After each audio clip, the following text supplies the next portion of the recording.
నంద్యాల జిల్లా బనగానపల్లిలో కూటమి పాలనకు వ్యతిరేకంగా వైసీపీ పోరుబాటకు సిద్ధం కానుంది. రాష్ట్రంలో పెంచిన కరెంటు ఛార్జీలపై నిరసనగా ఈ నెల 27వ తేదీన నిరసనలకు పిలుపునిచ్చింది. దీనికి సంబంధించిన పోరుబాట పోస్టర్లను బనగానపల్లి మాజీ ఎమ్మెల్యే కాటసాని రామరెడ్డి విడుదల చేశారు. నాడు వైసీపీకి పాలనకు వ్యతిరేకంగా బాదుడే బాదుడు అనే కార్యక్రమాన్ని చేపట్టిన చంద్రబాబు నేడు అధికారంలోకి వచ్చిన వెంటనే ప్రజల నడ్డి విరుస్తున్నారని ఎమ్మెల్యే కాటసాని ఆరోపించారు. పట్టణంలోని విద్యుత్ కార్యాలయాల వరకు ర్యాలీతో వెళ్లి అధికారులకు వినతి పత్రాలు అందజేయనున్నారు.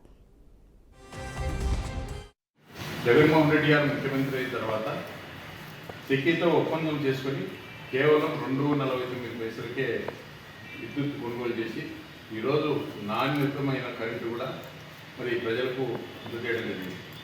అదేవిధంగా 2014 నుంచి 2019 వరకు మరి ఆనాటి ప్రభుత్వం గతంలో 2014 నుంచి 2019 వరకు ఉన్న ప్రభుత్వం 24,000 కోట్లు బకాయిలు ఉన్నదాన్ని 86,000 కోట్లకు చేర్చడం జరిగింది, పెట్టుకోవడం జరిగింది.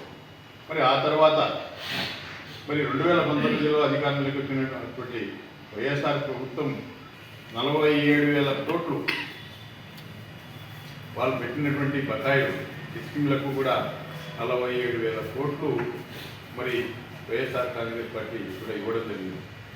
ఆ విధంగా మరి ఈరోజు 5 సంవత్సరాల్లో కూడా ఎక్కడ కూడా రైతులకు కానీ మరి రైతులకు సంబంధించి ఏదైనా మెటీరియల్ కొనుగోలు చేసే విషయంలో కానీ ట్రాన్స్ఫార్మర్ల విషయంలో కానీ అదేవిధంగా కనెక్షన్ విషయంలో కూడా ఎక్కడ కూడా మరి ఎవరైనా కూడా ఒక బోర్ వేసుకొని విద్యుత్ కనెక్షన్ కావాలంటే నెలలోపే